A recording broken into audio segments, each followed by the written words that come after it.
Struktur sekunder protein. Setelah membahas struktur primer protein, yang masih merupakan suatu rangkaian asam amino yang lebih simpel, kali ini kita akan membahas struktur protein yang lebih kompleks. Pada struktur primer yang telah dibahas sebelumnya yang mengandung ikatan peptida yang mengikat asam amino yang satu dengan yang lain, yang memiliki double bond karakter, sehingga tidak terjadi rotasi atau putaran, dan membuatnya hanya seperti bentuk yang lurus, seperti tasbih. Nah, sebenarnya, pada polipeptida selain terdapat double bond atau ikatan rangkap, juga terdapat single bond atau ikatan tunggal yang mampu membuatnya rotasi, sehingga bentuknya bisa transformasi dari bentuk linear ke beberapa bentuk, yaitu yang disebut alpha helix, beta sheath, dan beta turn atau beta band. Bentuk regular alpha helix, beta sheath, dan beta turn inilah merupakan bentuk umum dari struktur sekunder protein. Kalau pada struktur primer distabilkan oleh ikatan peptida, maka pada bentuk sekunder ini yang berperan penting untuk menstabilkan adalah ikatan hidrogen. Bentuk pertama, alpha helix. Alpha helix merupakan bentuk yang paling umum pada struktur sekunder. Bentuk alpha helix merupakan suatu bentuk yang terdiri atas polipeptida yang melingkar pada bagian rangka utama atau pada bagian dalam, dan rantai samping atau air groupnya di bagian luar rangkanya, seperti pada ilustrasi di video ini, yang berotasi pada satu aksis atau satu arah. Rotasi ini membentuk suatu bentuk yang rigid atau kuat, dan struktur right-handed spiral yang sesuai arah jarum jam atau clockwise. Setiap asam amino pada alpha helix ini berikatan hidrogen dari gugus NH amino acid ke gugus CO amino acid yang lain. Ikatan inilah yang memberi bentuk alpha helix.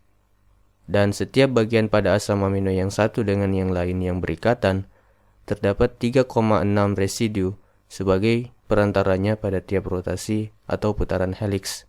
Kemudian bentuk protein sekunder yang selanjutnya adalah beta sheath atau beta plated sheath.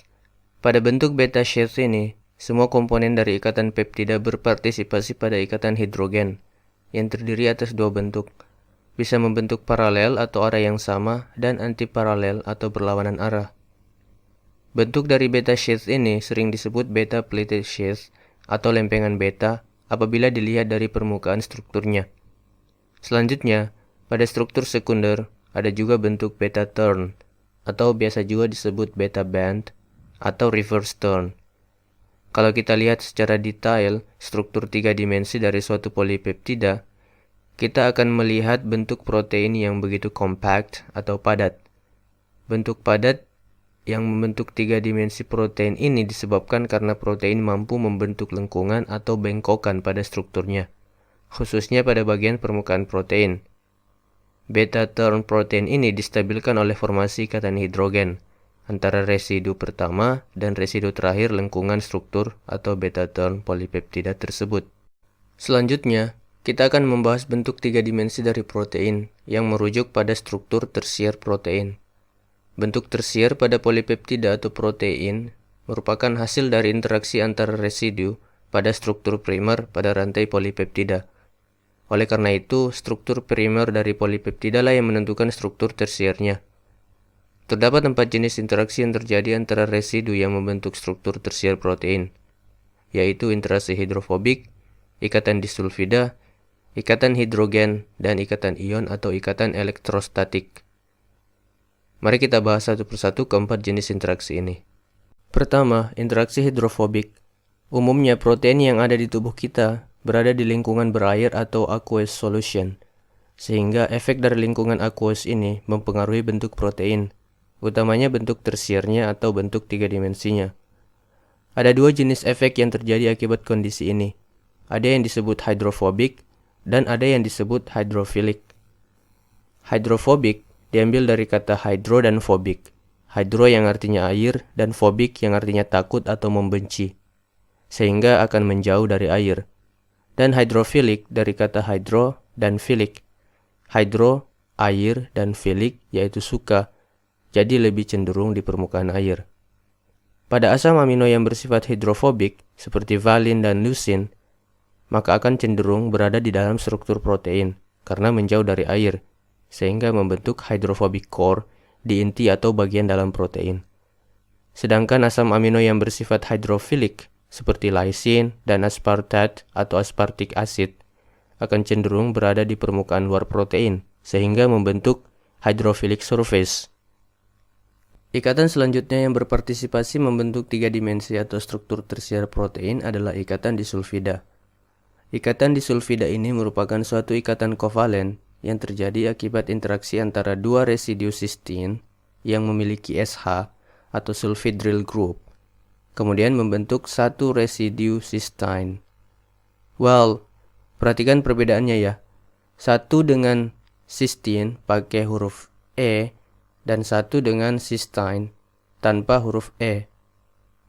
Ikatan disulfida ini membantu menstabilkan bentuk 3 dimensi protein, utamanya melindungi dari denaturasi protein pada bagian extracellular environment. Interaksi yang lain pada struktur tersier adalah ikatan hidrogen, yaitu ikatan yang terjadi pada asam amino yang bersifat polar dan hydrophilic, dengan molekul air pada bagian permukaan atau surface protein pada larutan aqueous. Kemudian juga ada ikatan ion, yaitu ikatan yang terjadi antara asam amino yang bermuatan negatif dengan yang bermuatan positif. Selanjutnya, kita akan membahas bagian level tertinggi dari struktur protein, yaitu struktur quaterner. Umumnya, protein yang kompleks mengandung 2 atau lebih polipeptida, dan pada struktur quaterner, itu merujuk pada interaksi antara polipeptida-polipeptida tersebut.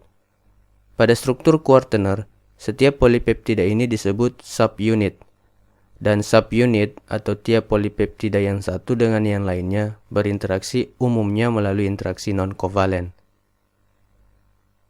Kesimpulan pada topik kita kali ini adalah struktur protein yang lebih kompleks setelah struktur primer adalah struktur sekunder, tersier, dan quaterner. Struktur sekunder terdiri atas alpha helix, beta sheath, dan beta turn. Ikatan yang menstabilkan struktur sekunder adalah ikatan hidrogen. Struktur tersier adalah struktur yang biasa merujuk pada bentuk 3 dimensi protein. Terdiri atas interaksi hidrofobik, ikatan disulfida, ikatan hidrogen, dan ikatan ion sebagai penstabil strukturnya. Dan juga struktur level tertinggi adalah struktur quaterner yang memiliki lebih dari 2 atau lebih polipeptida penyusunnya.